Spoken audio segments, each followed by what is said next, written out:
لوگ عید کی نماز کے طریقے کے بارے میں بھی سوال کرتے ہیں۔ عید کی نماز کا طریقہ جو ہے وہ عام نمازوں کی طرح ہی ہے، لیکن عید کی نماز میں چونکہ اذان نہیں ہوتی، اس میں اقامت نہیں ہوتی، اور اسی طرح اس میں کچھ زائد تکبیرات ہوتی ہیں جو کہ انسان تکبیریں پڑھتا ہے، تو ان زائد تکبیروں کے ساتھ عید کی نماز ہوا کرتی ہے۔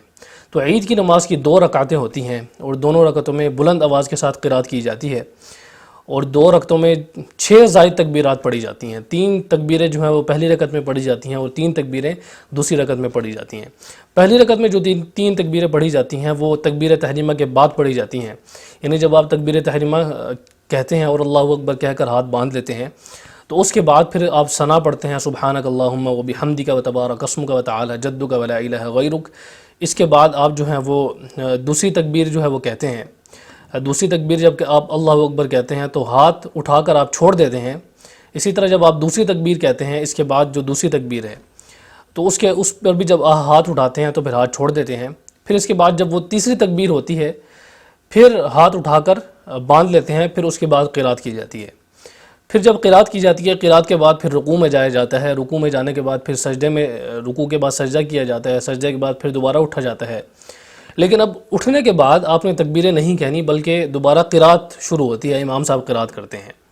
امام صاحب جب قرات شروع کرتے ہیں تو پھر کسی بھی صورت قرات کرتے ہیں، اور پھر جب قرات ختم ہوتی ہے رکوع میں جانے سے پہلے پھر آپ 3 تکبیریں دوبارہ کہتے ہیں۔ اب وہ 3 تکبیریں جو کہتے ہیں ان کا بھی وہی طریقہ ہے کہ آپ تکبیر کہیں گے، پہلی تکبیر کہنے کے بعد ہاتھ چھوڑ دیں گے، دوسری تکبیر کہنے کے بعد بھی ہاتھ چھوڑ دیں گے، پھر تیسری تکبیر کہنے کے بعد بھی ہاتھ چھوڑ دیں گے، چوتھی تکبیر کہتے ہوئے رکوع میں چلے جائیں گے۔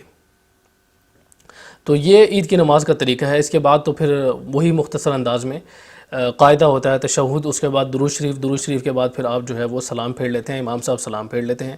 اس کے بعد ایک خطبہ ہوتا ہے، وہ خطبہ امام صاحب دیتے ہیں، اس کے اندر زائد تکبیرات پڑھتے ہیں۔ اب یہاں پر یہ تو طریقہ ہو گیا مختصر۔ یہاں پر کچھ لوگ یہ سوال کرتے ہیں کہ عید کی نماز کے اندر 6 تکبیریں نہیں ہیں بلکہ زیادہ تکبیریں ہیں، اور وہ حدیثیں پیش کرتے ہیں، اور وہ یہ کہتے ہیں کہ 6 تکبیریں کسی حدیث میں نہیں ہیں۔ تو ایسی بات نہیں ہے، 6 تکبیریں حدیث میں آئی ہیں، اور 6 تکبیروں کا ذکر ہمیں ملتا ہے احادیث میں۔ تو یہ بات درست نہیں ہے کہ 6 تکبیروں والی روایت ہے ہی نہیں۔ اب یہاں پر وہ روایات ڈسکس میں نہیں کرنا چاہتا، کیونکہ وقت کافی اس میں نکل جائے گا، اور جو لیکچر ہے یا جو ویڈیو ہے وہ کافی لمبی ہو جائے گی، اس لیے اسے کسی اور موقع پر چھوڑتے ہیں، اسے انشاءاللہ کسی اور موقع پر ڈسکس کریں گے۔